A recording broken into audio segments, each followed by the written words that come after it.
Hello అండి అందరికీ. మేమైతే మీ అందరికీ రామప్ప దేవాలయం చూపెడదామని మంచిర్యాల నుంచి అయితే బయలుదేరాము. ఇక్కడ నుంచి 127 కిలోమీటర్ల దూరంలో ఉంటుంది. నేను వెళ్ళడం కూడా ఇదే మొదటిసారి. రామప్ప దేవాలయం మనం చిన్నప్పటి నుంచి స్కూల్లో చదివేటప్పుడు పుస్తకంలో ఈ ఆలయం గురించి వింటూ ఉండేవాళ్ళం. రామప్ప దేవాలయం కాకతీయుల పరిపాలనలో వెలుగొందింది అని. రామప్ప దేవాలయము ఓరుగల్లును పరిపాలించిన కాకతీయ రాజులు నిర్మించిన చారిత్రక దేవాలయము.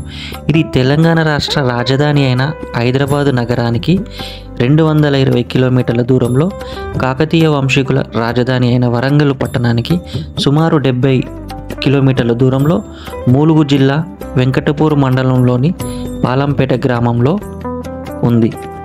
దీనినే రామలింగేశ్వర దేవాలయం అని కూడా పిలుస్తారు. దేవుడి పేరు మీద కాకుండా ప్రధాన శిల్పి అయినటువంటి రామప్ప అనే పేరు మీదుగా ఆలయం ఉండటం దీని ప్రత్యేకత. ఇది చాలా ప్రాముఖ్యత గల దేవాలయము. ఈ దేవాలయము విశ్వ బ్రాహ్మణ శిల్పుల పనితనానికి మచ్చుతునుకగా చెప్పవచ్చు. పాలంపేట చారిత్రక ప్రాధాన్యత గల గ్రామము. ఇది కాకతీయుల పరిపాలనలో 13-14 శతాబ్దాల మధ్య వెలుగొందింది. ఈ దేవాలయాన్ని రేచెల్ల రుద్రుడు నిర్మించాడు.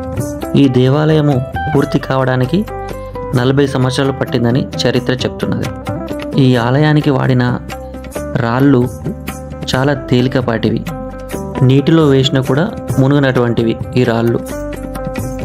ఇక్కడ ఆలయానికి ఎదురుగా ఉన్న నందికి ఒక ప్రత్యేకత ఉంది. ఒక కాలు కొంచెం పైకి ఎత్తి పట్టుకొని చెవులు రిక్కించి యజమాని ఎప్పుడు ఆజ్ఞాపిస్తాడా అన్నట్లుంటుంది.